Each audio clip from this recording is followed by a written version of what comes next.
வானொலியில் நீங்கள் கேட்டு மகிழ்ந்த தென்கட்சி கோ. சுவாமிநாதன் அவர்களின் இன்று ஒரு தகவல் கதை தொகுப்பினை கேட்கலாம். ஒரு வயசான பாட்டியும் தாத்தாவும் ஒரு பூங்காவில் உட்காந்து பேசிக்கிட்டு இருக்கிறாங்க. அவங்களுக்கு கல்யாணம் ஆகி 53 வருஷம் ஆச்சு. பிள்ளைங்கள்லாம் படித்து பெரிய பெரிய வேலையில் இருக்கிறாங்க. பேரன் பேத்திகளும் நல்ல நிலைமையில் இருக்கிறாங்க. இந்த தாத்தாவும் பாட்டியும் சிரித்து பேசிக்கிட்டு இருந்ததை ஒரு பெரியவர் பார்த்தார்.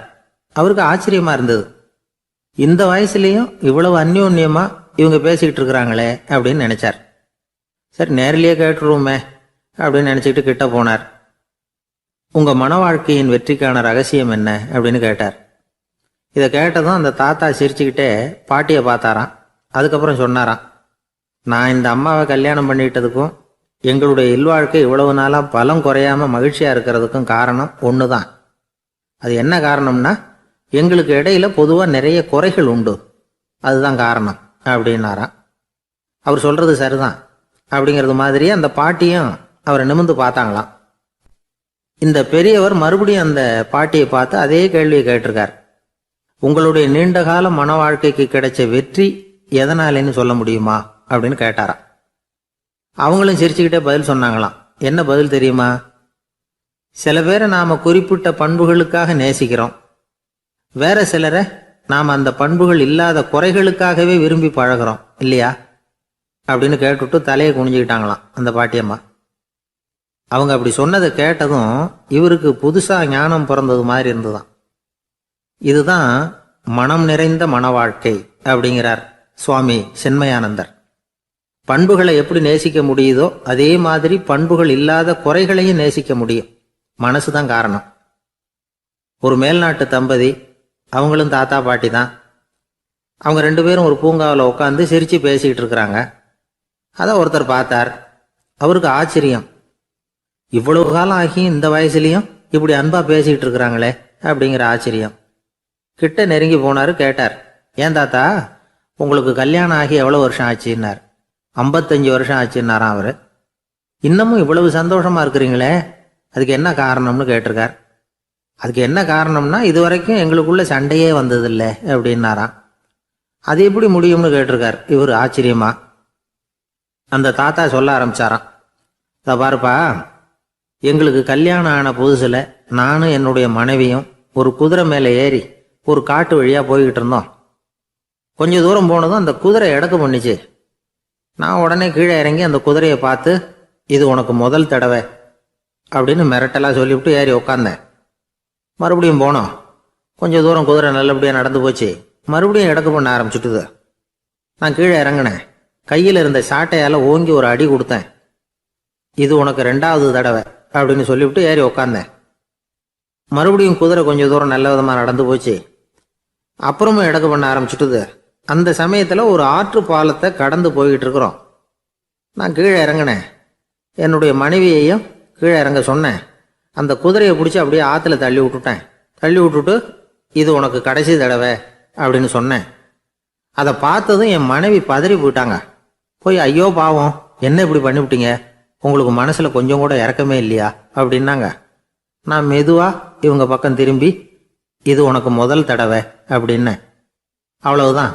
அன்னையிலேருந்து இன்னைய வரைக்கும் ஒரு நாள் கூட எங்களுக்குள்ள சண்டையே வந்ததில்லை அப்படின்னு விளக்கம் கொடுத்தார் அந்த தாத்தா. ஒரு ஊர்ல ஒரு பெரியவர் இருந்தார். ஒரு நாள் அவரை தேடி ஒருத்தர் வந்தார். ஐயா, நான் கடவுளை பரிபூர்ணமா நம்புறேன் அப்படின்னார்.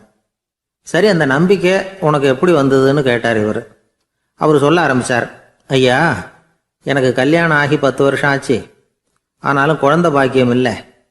அதுக்கு என்ன காரணமா இருக்கும்னு நான் யோசனை பண்ணிட்டு இருந்தப்போ நண்பர் ஒருத்தர் ஒரு ஆலோசனை சொன்னார்.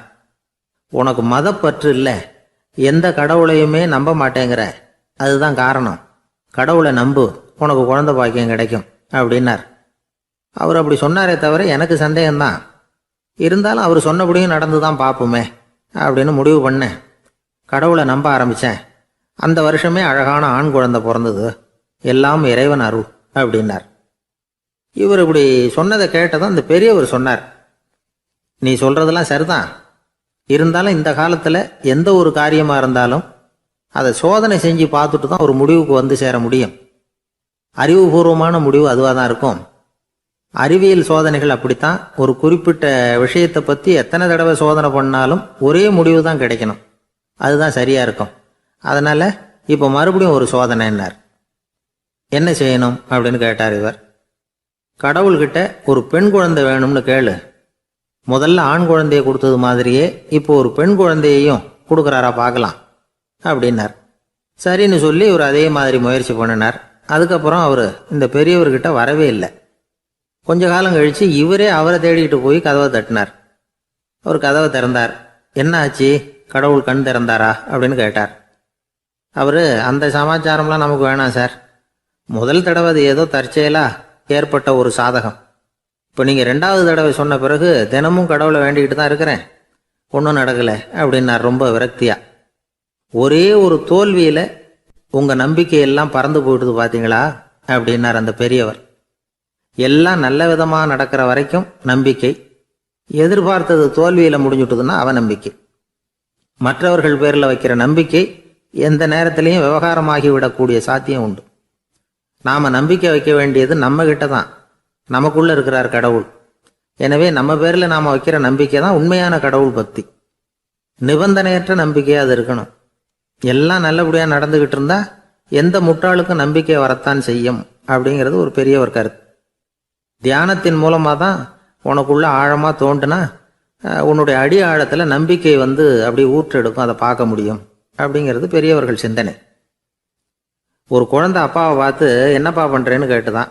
பிரார்த்தனை பண்ணிட்டு இருக்கிறேன்னாராம் அப்பா. பிரார்த்தனை பண்ணுனா என்ன கிடைக்கும் அப்படின்னு கேட்டுதான் குழந்தை. எல்லாம் கிடைக்கும் அப்படின்னாராம் அப்பா. நீ வச்சிருக்கிறிய பேனா அது கூட கிடைக்குமான்னு கேட்டுதான் குழந்தை. கிடைக்குமேன்னு இருக்கார். அப்படின்னா அந்த பேனாவை என்கிட்ட கொடுத்துரு, நீ பிரார்த்தனை பண்ணி வேற பேனா வாங்கிக்கோ அப்படின்னு தான் அந்த குழந்தை. கடற்கரை ஓரமா ஒரு பெரியவர் கையால மணலை கீறிக்கிட்டே உட்காந்துருக்கிறார். என்னத்தையும் தேடிட்டு இருக்கிறது மாதிரி தெரிஞ்சுது. மெதுவா கிட்டத்துல போய் என்னத்தை தேடிட்டு இருக்கிறீங்க அப்படின்னு கேட்டோம். அவரு சாவகாசமா நிமிந்து பார்த்து நிம்மதியை தேடிட்டு இருக்கிறேன்னார். நாங்க ஒரு மாதிரி ஆயிட்டோம். இருந்தாலும் சமாளிச்சுக்கிட்டு, சார் மணல்ல கிழிஞ்சல் தான் கிடைக்கும், நிம்மதி கிடைக்காது அப்படின்னோம். சரி, இன்னைக்கு வசமா நம்ம கிட்ட ஒரு ஆள் மாட்டிக்கிட்டார் அப்படின்னு நினைச்சு அவர் பக்கமா போய் உட்காந்துக்கிட்டு கதை சொல்ல ஆரம்பிச்சிட்டோம். ஒரு பெரிய மன்னர் இருந்தார். அவருக்கு எல்லா வசதியும் இருந்தது. இருந்தாலும் ஒரே ஒரு குறை. அது என்னன்னா நிம்மதி இல்லைங்கிற குறை. அரண்மனையில தினமும் கலை நிகழ்ச்சி, நாட்டியம் எல்லாம் நடந்துகிட்டு தான் இருந்தது. இருந்தாலும் நிம்மதி இல்லை. சரி, நிம்மதி எங்க கிடைக்கும் அப்படின்னு தேட ஆரம்பிச்சார். உடனே அதுக்கான முயற்சிகள்ல தீவிரமா இறங்கினார். நாட்டில் உள்ள தத்துவ மேதைகளை எல்லாம் கூப்பிட்டுட்டு வர சொன்னார். எல்லாரும் சேர்ந்தாங்க. அவங்கள பார்த்து நிம்மதி எங்க இருக்குது அப்படின்னு விசாரிச்சார். அவங்களுக்கு அது தெரிஞ்சா ஏன் இப்படி ராஜா முன்னாடி நின்றுட்டு இருக்க போறாங்க? ராஜாவோட கேள்விக்கு ஒவ்வொருத்தரும் ஒவ்வொரு மாதிரி விளக்கம் கொடுக்க ஆரம்பிச்சிட்டாங்க. எந்த பதிலும் ராஜாவுக்கு திருப்தி அளிக்கக்கூடிய அளவுக்கு இல்லை. சரி, போயிட்டு வாங்கன்னு சொல்லி அவங்கள எல்லாம் அனுப்பி வச்சுட்டார். ஒரு நாள் அவர் மாளிகையில உப்பருகையில நின்றுட்டு இருக்கிறார். அந்த சமயத்துல தெருவில் ஒரு பிச்சைக்காரன் ரொம்ப உல்லாசமா பாட்டு பாடிக்கிட்டே போயிட்டு இருக்கிறான். குரல்ல ஒரு சந்தோஷம், நடையில ஒரு மிடுக்கு. அவங்ககிட்ட கொஞ்சம் கூட கவலை இருக்கிறதா தெரியல. உடனே ராஜா அதை பார்த்தார். ஏவலாளிகளை கைதட்டி கூப்பிட்டார். உடனே ஓடி போய் அந்த பிச்சைக்காரனை இங்க அழைச்சிட்டு வாங்கன்னு உத்தரவு போட்டார். இவங்க உடனே ஓடி போய் அவனை கூப்பிட்டாங்க. அரண்மனைக்கு வாழ்ந்தாங்க. அவன் வரல. அரண்மனைக்குள்ள அடி எடுத்து வைக்க மாட்டேன்னு சொல்லிவிட்டான். ராஜா கிட்ட விஷயத்தை சொன்னாங்க. அவருக்கு ரொம்ப ஆச்சரியம், இப்படி ஒரு ஆள் இருக்கிறானா அப்படின்னு. சரி, அவன் என்னதான் சொல்றான் அப்படின்னு விசாரிச்சார். இவங்க மறுபடியும் தெருவுக்கு போய் கேட்டாங்க. என்ன பார்க்கணும்னா ராஜா விருப்பப்பட்டாருன்னா அவரை வேணும்னா இங்க வர சொல்லுங்க அப்படின்னு சொல்லிவிட்டான். அதை ராஜா கிட்ட சொன்னாங்க. அவருக்கு கோபம் வரல. இவ்வளவு சுதந்திர உணர்வோடு இருக்கிறவன் சாதாரண ஆளா இருக்க முடியாது அப்படின்னு நினைச்சார். உடனே கிடுகிடுன்னு இறங்கி தெருவுக்கு வந்தார். பிச்சைக்காரங்கிட்ட போனார். நீ கவலைப்படாம சந்தோஷமா பாடிக்கிட்டு போறியே, அது எப்படி முடியுது உன்னால அப்படின்னு கேட்டார். ஏன் அப்படி கேக்குறீங்கன்னு அவன், அதுக்கு இல்ல, எனக்கு அரண்மனையில எவ்வளவோ சுகபோகங்கள்லாம் இருக்கு, இருந்தாலும் நிம்மதி இல்லை. இது ஏன்னு எனக்கு தெரியல. இந்த தேசத்துல உள்ள அறிஞர்களை எல்லாம் கூப்பிட்டு கேட்டு பார்த்துட்டேன், அவங்களுக்கும் தெரியல. உன்னை கேட்டா தெரியும்னு நினைச்சேன், அதனாலதான் சந்திக்கிறதுக்கு ஆசைப்பட்டேன். ஆனா நீ வரமாட்டேன்னு விட்டியே அப்படின்னார். பிச்சைக்காரன் கடகடன்னு சிரிக்க ஆரம்பிச்சுட்டான். மகிழ்ச்சிக்கும் உங்களுக்கும் தடையா இருக்கிறது இந்த மாளிகை தான். இதை விட்டுட்டு வெளியில வந்துட்டா நிம்மதி தேடிட்டு வந்துரும்னா. நான் அரசன், எனக்குன்னு கடமைகள் இருக்கு, அதையெல்லாம் விட்டுட்டு எப்படி வர முடியும்னார் ராஜா. ரெண்டும் ஒரே நேரத்துல கிடைக்கணுங்கிறது முடியாத காரியம். உங்க சுகபோகத்துக்கு விலையாதான் உங்க நிம்மதியை கொடுத்துக்கிட்டு இருக்கிறீங்க. என்ன பாருங்க, என்கிட்ட எதுவும் இல்லை, அதனால எதுவும் போயிடுமோங்கிற பயமும் இல்லை, நிம்மதியா இருக்கிறேன் அப்படின்னா அவன். ராஜா உடனே சந்தோஷப்பட்டு தன்னுடைய மேலங்கியை எடுத்து அவனுக்கு பரிசா கொடுத்தாராம். அவன் சிரிச்சுக்கிட்டே அதை வாங்க மாட்டேன்னு விட்டானான். இதை நீங்க எனக்கு கொடுக்கறதுனால எந்த பயனும் இல்லை, அதே நேரத்துல அதை வாங்கிட்டேன்னா அடுத்த வினாடியிலிருந்து அதை எப்படி காப்பாத்துறதுங்கிற கவலை எனக்கு வந்து சேர்ந்துரும், அப்புறம் தூக்கம் வராது, நிம்மதி போயிடும் அப்படின்னானா. சொல்லிவிட்டு அவன் பாட்டுக்கு சந்தோஷமா பாடிக்கிட்டே போயிட்டான். நிம்மதி எங்க இருக்குங்கிறதையும் ராஜா தெரிஞ்சுக்கிட்டார். அந்த இடத்துக்கு தன்னால போக முடியாதுங்கிறதையும் அவர் புரிஞ்சுக்கிட்டார். இப்படி இந்த கதைய அந்த கடற்கரையில மணலை கீறிக்கிட்டே உட்கார்ந்துருந்தார அந்த பெரியவர்கிட்ட சொல்லி முடிச்சோம். அவர் முகத்துல ஒரு தெளிவு தெரிஞ்சது. எங்களை நிமிர்ந்து பார்த்தார். ரொம்ப நன்றிங்க, இப்ப எனக்கு தெரிஞ்சு போச்சு, நிம்மதி வேணும்னா அதுக்கு என்ன பண்ணணும்னு இப்ப நல்லா புரிஞ்சுக்கிட்டேன் அப்படின்னார். என்ன புரிஞ்சுக்கிட்டீங்கன்னு கேட்டோம். இனிமே இந்த பக்கம் வந்தா உங்க கண்ணுல படாத இடமா பார்த்து உட்காரணும்னு புரிஞ்சுக்கிட்டேன் அப்படின்னார். ஒரு ஆளு வேகமா நடந்து போய்கிட்டு இருந்தான். அவன் வேகமா நடக்கிறதுக்கு காரணம் வெயில் காலம், காலில் செருப்பு இல்லை, மணல் பாதை, அதுதான் வேகம். காலில் செருப்பும் இல்லாம கையில குடையும் இல்லாம அந்த ஆளு வெயில்ல நடந்து போய்கிட்டு இருக்கிறான். அந்த சமயத்துல இன்னொருத்தன் குதிரை மேல ஏறி அந்த வழியா வந்துகிட்டு இருக்கிறான். அவன் காலில் செருப்பும் இருந்தது, கையில குடையும் இருந்தது. நடந்து போய்கிட்டு இருந்தவன் அந்த குதிரை ஆசாமியை பார்த்து கேட்டான், ஐயா, நீங்களும் குதிரை மேல உட்காந்துக்கிட்டு போய்கிட்டு இருக்கிறீங்க, அப்படி இருக்கிறப்போ உங்களுக்கு அந்த செருப்பு என்னத்துக்கு, அதை எனக்கு கொடுத்து உதவலாமே அப்படின்னா. குதிரை மேல உட்காந்துருந்தவன் யோசனை பண்ணி பார்த்தான். இவன் சொல்றது நியாயம்தானே அப்படின்னு சொல்லி தன்னுடைய செருப்பை கழட்டி அந்த வழிப்போக்கனுக்கு கொடுத்துட்டான். ரொம்ப நல்லதுங்க அப்படின்னு சொல்லி இவன் அதை வாங்கி காலில் மாட்டிக்கிட்டான். அதுக்கப்புறம் மறுபடியும் இவன் ஆரம்பிச்சான், ஐயா, நீங்க குதிரையில் போறதுனால போக வேண்டிய இடத்துக்கு வேகமா போய் சேர்ந்துருவீங்க, அதனால உங்க கையில் அந்த குடை என்னத்துக்கு, நான் நடந்து போயிட்டு இருக்கிறவன் ரொம்ப நேரம் நடக்க வேண்டியிருக்கும் இந்த வெயில்ல, அதனால அந்த குடையையும் எனக்கு கொடுங்களேன் அப்படின்னா. குதிரை வீரன் யோசனை பண்ணி பார்த்தான். இதுவும் நியாயம்தானே அப்படின்னு அவனுக்கு தோணுச்சு. உடனே இறக்கப்பட்டு தன் காலில் இருந்த செருப்பை கொடுத்தது மாதிரியே தன் கையில் இருந்த கொடையையும் இவங்கிட்ட கொடுத்துட்டான். அதுக்கப்புறம் அவன் நிம்மதியாக புறப்பட்டான். இப்போ மறுபடியும் கை தட்டி அவனை நிறுத்தினான். கீழே நின்றுட்டு இருந்தவன், என்னப்பா ஏன் என்ன நிறுத்தின, இன்னும் ஏதாவது வேணுமா உனக்கு அப்படின்னா குதிரையில் இருந்தவன். இவன் மெதுவாக வாயை திறந்து அந்த குதிரையையும் என்கிட்ட கொடுத்துருங்களேன்னா. அந்த குதிரை வீரன் இப்போ ஒரு கணம் யோசனை பண்ணி பார்த்தான். உடனே என்ன பண்ணான் தெரியுமா, தன்கிட்ட இருந்த குதிரை சவுக்கை எடுத்தான். குதிரை சவுக்கால அந்த ஆளை வாங்குவாங்கன்னு வீசி தள்ளிவிட்டான். இவ்வளவு சவுக்கடியும் வாங்கிக்கிட்டு இந்த ஆள் என்ன பண்ணான் தெரியுமா, சிரிக்கிறான். அடி வாங்கிட்டு யாராவது சிரிப்பாங்களா? குதிரை வீரனுக்கு ஒன்றும் புரியல. என்னப்பா அது, ஏன் இப்படி அடி வாங்கிட்டு இப்படி சிரிக்கிறியே அப்படின்னு கேட்டான். இப்போ அந்த வழிப்போக்கன் சொல்றான், ஐயா, நான் இப்படி சிரிக்கிறதுக்கு காரணம் இருக்கு. இப்படி குதிரை கேட்டு உங்ககிட்ட அடி வாங்கலைன்னு வச்சுக்கோங்க, என் உயிர் உள்ள வரைக்கும் மனசுல ஒரு தவிப்பு இருந்துகிட்டே இருக்கும். செருப்பையும் கொடையையும் கேட்ட உடனே கொடுத்தவன் குதிரையையும் கேட்டிருந்தா கொடுத்துருப்பானோ அப்படிங்கிற பேராசையில ஏங்கிக்கிட்டே இருந்திருப்பேன். இப்போ உங்ககிட்ட அடி வாங்கின பிறகு என்னுடைய அந்த சந்தேகம் தீர்ந்து போச்சு. என்னுடைய ஆசைக்கு எல்லை எது அப்படிங்கிறத எனக்கு புரிஞ்சுட்டுது அப்படின்னு சொல்லிவிட்டு அவன் நடக்க ஆரம்பிச்சுட்டானான். ஆசைக்கும் எல்லை உண்டு அப்படிங்கிறத விளக்கறதுக்காக வாரியார் சுவாமிகள் சொல்ற கதை இது. இந்த காலத்திலயும் ஒருத்தன் அது மாதிரி கொடை செருப்போட குதிரையில போய்கிட்டு இருந்தான். எதிரில் நடந்து வந்தவன், ஐயா, உங்க கொடையை எனக்கு கொடுங்களேன்னு கேட்டான். உடனே அவன் குதிரையிலிருந்து கீழே குதிச்சு அவனை சாட்டையால் அடிக்க ஆரம்பிச்சுட்டான். இன்னொருத்தர் அந்த வழியா வந்தவர் இதை பார்த்தார். ஏன்பா, அவன் கேட்டான், உன்னால முடியலன்னா இல்லைன்னு சொல்லிட வேண்டியது தானே, அதுக்காக ஏன் இப்படி அவனை போட்டு அடிக்கிறேன்னு கேட்டார். உங்களுக்கு விவரம் புரியாது சார், காலம் ரொம்ப கெட்டு போச்சு. கேட்டதை கொடுத்தேன்னு வச்சுக்கோங்க, இந்த குதிரையே என்னோடது, அவன் திருடிக்கிட்டு போறான் அப்படின்னு என் பேரில் புகார் கொடுக்க ஆரம்பிச்சிருவான் சார் அப்படின்னா. அது எப்படி அவ்வளவு உறுதியா சொல்றேன்னு கேட்டார் அவரு. ஏற்கனவே அது மாதிரி ஒருத்தன் பேரில் புகார் கொடுத்துட்டு தான் இந்த குதிரையை நான் தள்ளிட்டு வந்துகிட்டு இருக்கிறேன் அப்படின்னார். ஒரு ஊர்ல ஒரு ஆள் இருந்தான், தையல் கடை வச்சிருந்தான். அவங்கிட்ட ஒருத்தன் ஒரு சட்டை துணி எடுத்து கொடுத்து தைக்க சொல்லியிருந்தான். வர்ற சனிக்கிழமை வா, வந்து வாங்கிட்டு போ அப்படின்னு அவன் சொல்லியிருந்தான். அதே மாதிரி இவன் வந்தான். அவன் தச்சு வச்சிருந்த சட்டையை கொடுத்தான். இவன் வாங்கி அங்கேயே போட்டு பார்த்தான். கை நீளம் ஒண்ணுக்கு ஒண்ணு வித்தியாசமா இருந்தது. வலது கை இடது பக்கத்தை விட நீளம் குறைச்சலா இருந்தது. அவன் முணுமுணுக்க ஆரம்பிச்சுட்டான், என்ன இது இப்படி தைச்சுட்டியேன்னு. இதுக்கு அவன் சொன்னான், ஐயையோ இதுக்காகவா சங்கடப்படுறீங்க, வலது கையை மட்டும் கொஞ்சம் உள்ள இழுத்தாப்புல வச்சுக்கிட்டீங்கன்னா சரியா போகுது, மற்றபடி அந்த சட்டையில உள்ள கலை அம்சத்தை கவனிங்க, எவ்வளவு அற்புதமா தைச்சிருக்கேன் பாருங்க, ஒரு சின்ன குறைய இப்படிலாம் பொருட்படுத்த வேண்டியதில்லை, நான் சொன்னது மாதிரி கையை கொஞ்சம் உள்ள இழுத்தது மாதிரி வச்சுக்கிட்டு நடந்து போங்க, ஜோரா இருக்கும் அப்படின்னா. அவனும் யோசிச்சு பார்த்தான், சரியான யோசனையாக தான் தோணுச்சு. கொஞ்சம் முயற்சி பண்ணி வலது கையை கொஞ்சம் உள்ள இழுத்து சட்டை சரியா இருக்கிறது மாதிரி பண்ணிட்டான். இப்போ மறுபடியும் ஒரு பிரச்சனை, வலது கையை உள்ள இழுத்த மாதிரி அப்படியே வச்சுக்கிட்டதும் முதுகு பக்கம் கொஞ்சம் துணி தளர்த்தியா தொங்குறது மாதிரி தெரிஞ்சது.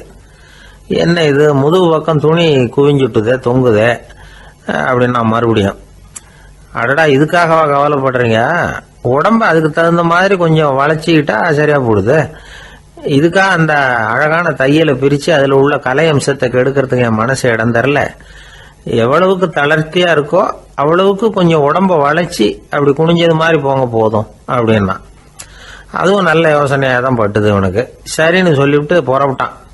தெருவில் இறங்கினான், கையை கொஞ்சம் உள்ள இழுத்தான், உடம்ப கொஞ்சம் முன்னால வளைச்சான், சட்டைக்கு தகுந்த மாதிரி உடம்ப பண்ணிட்டான், மெதுவா நடந்து போறான். இப்போ எதிரில் இன்னொருத்தன் வரான், இவனை பார்க்கறான், இவன் போட்டிருக்கிற சட்டையை பார்க்கறான், ஆஹா அற்புதம்ங்கிறான். சும்மா சொல்லக்கூடாது, ரொம்ப நல்லா இருக்கு, நிச்சயமா இது இந்த ஊர் மேல தெருவில் இருக்கிற ஒருத்தன் இருக்கானே அவன் தைச்சதா தான் இருக்கணும் அப்படின்னா. இதை கேட்டதும் அவனுக்கு ஆச்சரியம், எப்படி அவ்வளவு கரெக்டா கண்டுபிடிச்சிங்க அப்படின்னு கேட்டிருக்கான். இதுக்கு அந்த வழிபோக்கன்னு சொன்னானா, அவன் ரொம்ப கெட்டிக்காரன், உங்களை மாதிரி உடம்பும் கையும் வளைஞ்சு போன ஒரு ஆசாமிக்கு அவனை தவிர வேற யாராலேயும் இவ்வளவு பொருத்தமான ஒரு சட்டையை தைக்க முடியாது அப்படின்னானா. பாருங்க, அவனுக்காக இவன் அனுசரிக்க போய் இவனோட நிலைமை எப்படி ஆயிடுது பாருங்க. இதே மாதிரி தான் சில சடங்குகளும் சம்பிரதாயங்களும் நம்மளை கோமாளி ஆக்கி விட்டுரும். எதுவா இருந்தாலும் அதுல அறிவுபூர்வமான அணுகுமுறை அவசியம். ஒரு நர்ஸ் அவசரமா ஓடி டாக்டர் கிட்ட சொல்லிச்சான், டாக்டர் ஒரு தப்பு நடந்து போச்சு, 10ஆம் நம்பர் பெட்ல இருக்கிற பேஷண்ட்டுக்கு காலில் ஆபரேஷன் பண்றதுக்கு பதிலாக கையில் ஆபரேஷன் பண்ணி விட்டீங்க, கை ஆபரேஷன் பண்ணிக்க வேண்டிய ஆள் 7ஆம் நம்பர் பெட்ல இருக்கார் அப்படின்னு தான். அதுக்கு ஒரு பதட்டப்படாம சொன்னாராம், பரவாயில்ல இவரை தூக்கி 7ஆம் நம்பர் பெட்ல போட்டுரு அப்படின்னாராம். ஒரு ஊர்ல ஒரு கோயில் இருந்தது, ரொம்ப பழைய கோயில், உள்ள போறதுக்கே பயமா இருக்கும், எந்த நேரத்தில் இடிஞ்சு விழுந்துருமோ அப்படிங்கிற பயம். அப்படி இருந்ததுனால யாரும் துணிஞ்சு சாமி கும்பிடுறதுக்கு அங்கே போறதில்ல. கோயிலுக்கு வர்ற கூட்டம் கொஞ்சம் கொஞ்சமா குறைய ஆரம்பிச்சுட்டுது.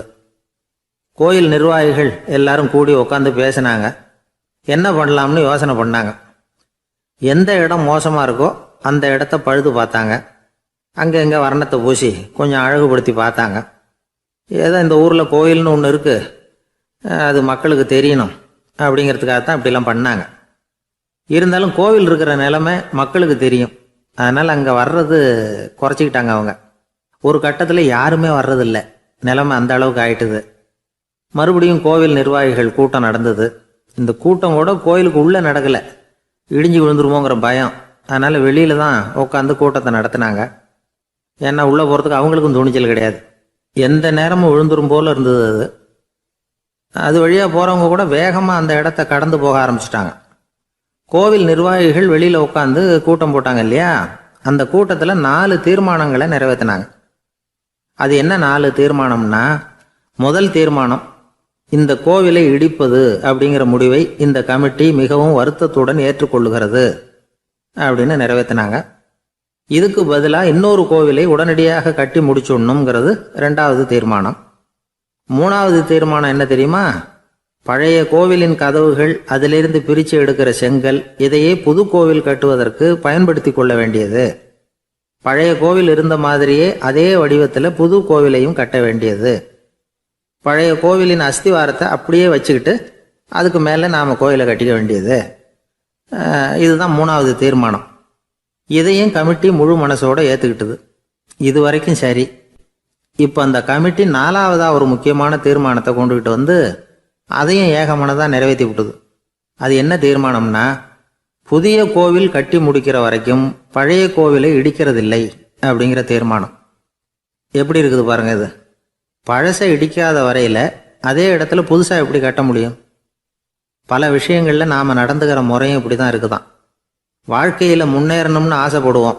அதே நேரத்துல அந்த முன்னேற்றத்துக்கு எது தடையா இருக்கோ அதை விட்டு விடுறதுக்கும் மனசு வராது.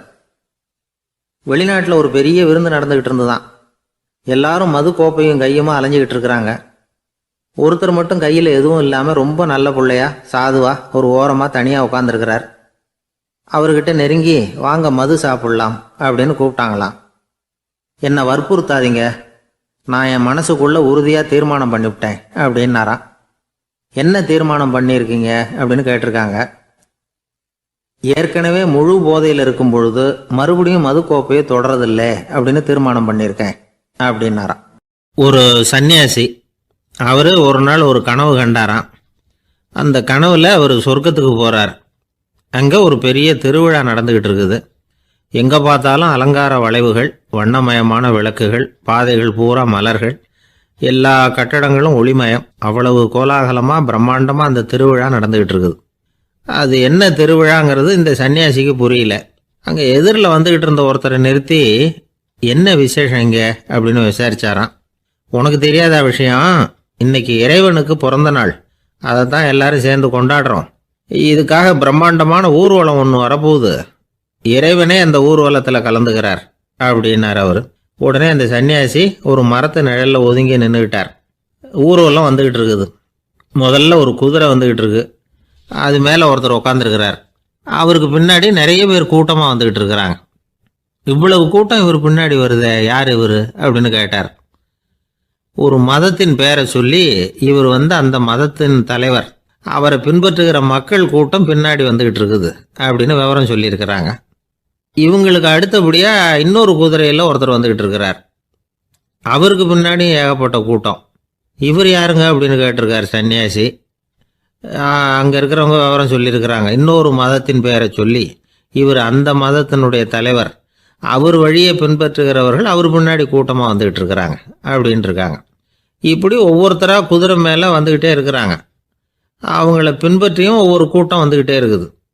அந்த பெரிய ஊர்வலம் அது பாட்டுக்கு போய்கிட்டு இருக்குது. கடைசியாக அது முடிஞ்சது ரொம்ப நேரம் கழித்து. அதுக்கப்புறம் கொஞ்சம் நேரம் கழித்து ஒரு வயசான ஆள் குதிரை மேலே வந்துக்கிட்டு இருக்கிறார். ஆனால் அவருக்கு பின்னாடி யாருமே இல்லை. அவர் பரிதாபமாக தனியாக வந்துக்கிட்டு இருக்கிறார். அவர் அந்த ஊர்வலத்தை சேர்ந்தவரா இல்லையாங்கிறதே தெரியல. இவர் யார், இவர் ஏன் இப்படி தனியாக வந்துக்கிட்டு இருக்கிறார் அப்படின்னு கேட்டிருக்கார் அந்த சன்னியாசி. என்னது இப்படி கேட்குறீங்க? இவர் தான் கடவுள். இவருக்காக தான் இன்னைக்கு இந்த ஊர்வலமே நடக்குது. இவருக்கு தான் இன்னைக்கு பிறந்த நாள். முன்னாடி போகிற ஊர்வலம் பூரா இவருடைய பிறந்த நாளை கொண்டாடுறதுக்காக தான் அப்படின்ட்டு இருக்காங்க. இதை கேட்டதும் அந்த சன்னியாசிக்கு திடுக்குன்னு தூக்கி போட்டிருக்கு. இது வரைக்கும் கனவு கண்டுகிட்டு இருந்தவர் முடிச்சுக்கிட்டார். அதுக்கப்புறம் தான் யோசிச்சு பார்த்துருக்கார். உண்மைதான், மக்கள் எல்லாரும் பக்தி மார்க்கத்தில் போகிறதா நினச்சிக்கிட்டு பாதை மாறி போயிட்டு இருக்கிறாங்க. கடவுளை பின்பற்றுவதாக நினைக்கிறாங்க பக்தர்கள். ஆனால் கடவுளுக்கு பின்னாடி யாருமே இல்லை. இன்னமும் இயல்பா இதை பற்றி யோசிச்சு பார்த்தா உண்மைக்கு பின்னாடி தான் நான் போய்கிட்டு இருக்கேன் அப்படின்னு நிறைய பேர் சொல்கிறாங்க. ஆனால் அந்த உண்மை அனாதையாக போய்கிட்டு இருக்குது. அப்படி ஆயிட்டுது உலகம். இந்த காலத்துலேயும் ஒரு ஊர்வலம், ஒரு பெரிய மனுஷருக்கு பிறந்த நாள் விழா. அவர் குதிரை மேலே ஏறி முன்னாடி போய்கிட்டு இருக்கிறார்.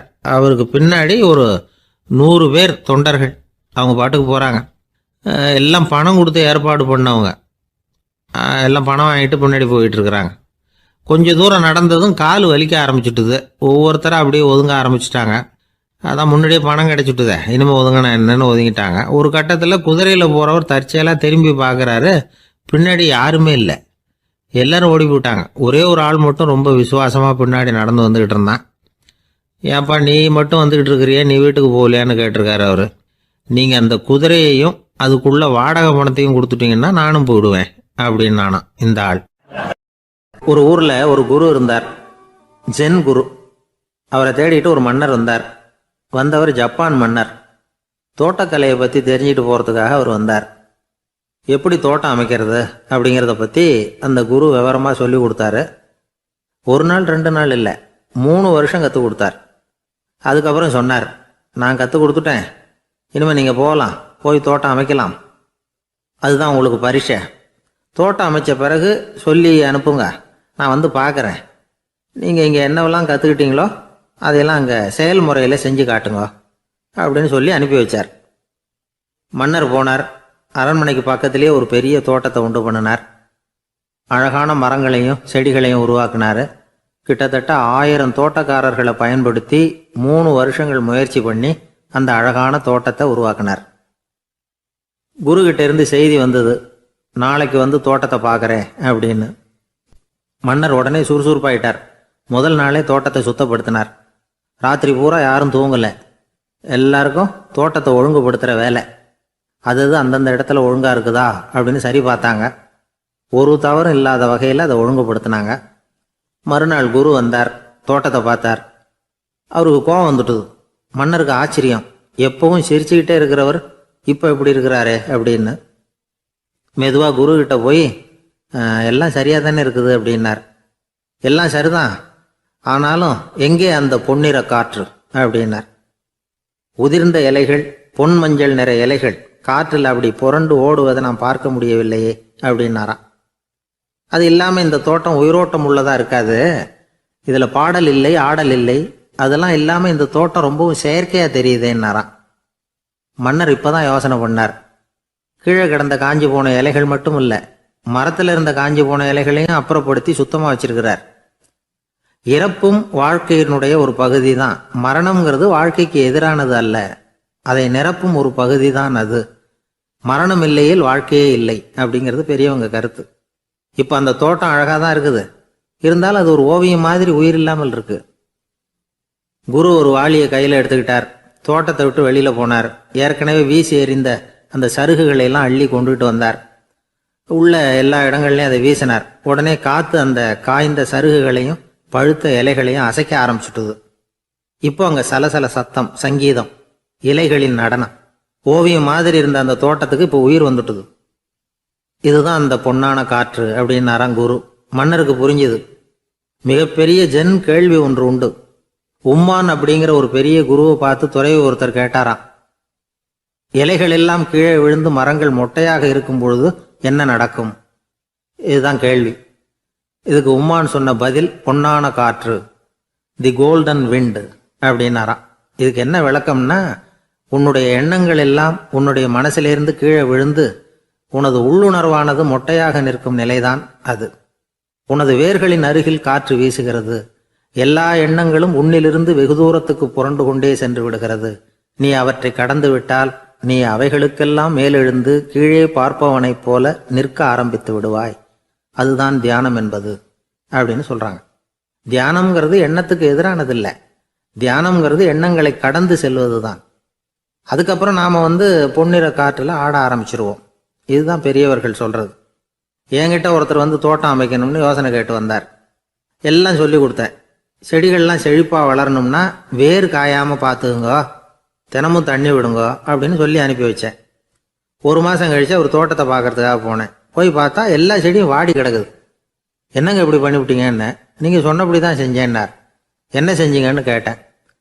வேர் காயாமல் பார்த்துக்க சொன்னீங்க, தினமும் ஒரு தடவை எல்லா செடியையும் ஒவ்வொன்றா பிடுங்கி பார்த்து வேர் காயாமல் இருக்கா அப்படின்னு பார்த்துட்டு அதுக்கப்புறம் தண்ணி பாய்ச்சினேன், அவ்வளவுதான் அப்படின்னார். ஒரு ஊரில் ஒருத்தர் இருந்தார், ரொம்ப நல்லவர். யாருக்காவது ஏதாவது கொடுத்துக்கிட்டே இருப்பார், கொடையாளி. தினமும் யாராவது ஒருத்தருக்கு ஏதாவது கொடுக்கலன்னா அவருக்கு தூக்கம் வராது. அப்படி ஒரு பழக்கம். அது மட்டும் இல்லை, அவர் கொடுக்கறது அடுத்தவங்களுக்கு தெரியாது, அவ்வளவு ரகசியமாக அதை கொடுப்பார். வலது கை கொடுக்கறது இடது கைக்கு தெரியக்கூடாதுன்னு சொல்லுவாங்கள்ல, அது மாதிரி அவர். ஒரு நாள் ராத்திரி அவர் ஏற்கனவே தயாராக கட்டி வச்சிருந்த பணம் முடிச்ச கையில் எடுத்துக்கிட்டு வீட்டை விட்டு வெளியில் வந்தார். தெருவில் இறங்கி நடந்தார். இன்னைக்கு யாருக்கு தர்மம் செய்யறது அப்படின்னு யோசனை பண்ணிட்டு இருட்டில் நடந்து வந்துகிட்டு இருக்கிறார். யாரோ ஒருத்தர் எதிரில் வர்றது மாதிரி தெரிஞ்சுது. உடனே அவர் கிட்ட போனார். தன்கிட்ட இருந்த பணம் முடிச்சு அவசரமாக அவர் கையில் திணிச்சுட்டு திரும்பி வந்துட்டார். அப்பாடா, ஒரு வழியாக யாருக்கும் தெரியாமல் இன்னைக்கு தர்மம் பண்ணியாச்சு அப்படிங்கிற மகிழ்ச்சி, மன நிறைவு அவர் முகத்தில். நிம்மதியாக தூங்கினார். அப்புறம் எழுந்திரிச்சார். மறுநாள் காலையில் ஊர் பூரா ஒரே பேச்சு. என்ன பேச்சுன்னா, நேற்று ராத்திரி ஒரு திருடன் கையில் யாரோ பணத்தை கொடுத்துட்டு போயிருக்கிறாங்க அப்படின்னு எல்லாரும் பேசிக்கிட்டு இருக்கிறாங்க. இதை கேள்விப்பட்டதும் அந்த பெரியவருக்கு ரொம்ப வருத்தமாக போச்சு. அடடா, போயும் ஒரு திருடனுக்காக உதவி பண்ணியிருக்கிறோம், பிரயோஜனம் இல்லாமல் போட்டுதே அப்படின்னு நினைச்சார். சரி, இன்னைக்கும் யாருக்காவது உதவி பண்ணணும் அப்படின்னு முடிவு பண்ணினார். ராத்திரி நேரம் வந்தது. இவர் வழக்கம் போல தெருவில் இறங்கி நடந்தார். கையில் பணம் முடிச்சு. எதிரில் ஒரு பெண் உருவம் மங்கலா தெரிஞ்சது. இவர் உடனே அந்த பெண்கிட்ட பணத்தை கொடுத்துட்டு திருப்தியா திரும்பி வந்துட்டார். மறுநாள் காலையில ஊர் பூரா என்ன பேசிக்கிட்டாங்க தெரியுமா? நேற்று ராத்திரி நெறி தவறி நடக்கிற ஒரு பெண்ணின் கையில யாரோ பணத்தை வச்சுட்டு போயிருக்கிறாங்க அப்படின்னு எல்லாரும் பேசிக்கிறாங்க. அடடா, இன்னைக்கும் தவறுதலா நடந்து போச்சு அப்படின்னு ஒரு வருத்தப்பட்டார். இருக்கட்டும், இன்னைக்கும் ஏதாவது தர்மம் பண்ணுவோம் அப்படின்னு நினைச்சுக்கிட்டாரு. 3வது நாள் ராத்திரியும் புறப்பட்டார். இப்பவும் எதிரில் ஒருத்தர் வந்தார். இவர் பணத்தை கொடுத்தார், திரும்பி வந்துட்டார். மறுநாள் மக்கள் என்ன பேசிக்கிட்டாங்கன்னா, நேற்று ராத்திரி ஒரு செல்வந்தர் கையில் யாரோ பணத்தை கொடுத்துட்டு போயிருக்கிறாங்க அப்படின்னு பேசிக்கிட்டாங்களாம். அவருக்கு ரொம்ப வருத்தமாக போட்டுது. என்ன இது தினம் இப்படி ஆகிட்டு இருக்குதே அப்படின்னு நினச்சிக்கிட்டே படுத்து தூங்கினார். அன்னைக்கு ராத்திரி ஒரு கனவு. அந்த கனவுல இறைவன் வந்து சொன்னாராம், இதை பாருப்பா, நீ கொடுத்த தர்மம் வீணா போயிடல. உன்கிட்ட பணம் வாங்கின அந்த திருடன் திருந்திட்டான், அந்த பொண்ணும் திருந்திட்டா, அந்த செல்வந்தனும் கொடையாளி ஆயிட்டான், எல்லாருக்கும் உதவி பண்ண ஆரம்பிச்சுட்டான் அப்படின்னு சொன்னாராம். இந்த கதையை சொன்னவர் யாருன்னா நபிகள் நாயகம். இதுல உள்ள கருத்து என்னன்னா, நல்ல மனசோட தர்மம் பண்ணுனா அது வீணா போறதில்லை. இன்னொரு கருத்து, தர்மம் வந்து தன்னை மட்டுமல்ல அடுத்தவங்களையும் தீமையிலிருந்து காப்பாற்றும். இதுதான் நாம புரிஞ்சுக்க வேண்டியது. இந்த காலத்திலயும் இது மாதிரி சில சம்பவங்கள் நடக்கிறது உண்டு. ஒரு பெரியவர் இருட்டில் நடந்து வந்துகிட்டு இருந்தாரு. எதிரில் வந்த ஒருத்தன் வலுக்கட்டாயமா இவர் கையை பிடிச்சி ஒரு பண முடிப்பை கொடுத்து வச்சுக்க சொல்லிவிட்டு விலகி போயிட்டான். பெரியவருக்கு ஆச்சரியம், இந்த காலத்திலயும் இப்படி வலது கை கொடுக்கறது இடது கைக்கு தெரியக்கூடாதுன்னு நினைக்கிற கொடையாளிகள் உண்டு போல இருக்கு அப்படின்னு யோசனை பண்ணிக்கிட்டே நடந்தார். கொஞ்ச தூரம் போயிருப்பாரு. அதுக்குள்ள அதே ஆள் திரும்பி வந்தான். கொடுத்த பண முடிப்பை திருப்பி கொடுங்க அப்படின்னு கேட்டு வாங்கிட்டான். இவருக்கு ஒன்றும் புரியல. ஏன் இப்படி பண்றேன்னார். அது ஒன்றும் இல்லைங்க, கொஞ்ச நேரம் இதை உங்ககிட்ட கொடுத்து வச்சிருந்தேன், அவ்வளவுதான் அப்படின்னா. ஏன்னு கேட்டார். என்னை பின்னாடி போலீஸ் தேடிக்கிட்டு வந்துகிட்டு இருக்குது, அதுதான் அப்படி பண்ணேன், இப்போ போயிட்டுது, இனிமே ஒன்றும் பயம் இல்லை அப்படின்னு சொல்லிவிட்டு அவன் பாட்டுக்கு நடந்து போறான்.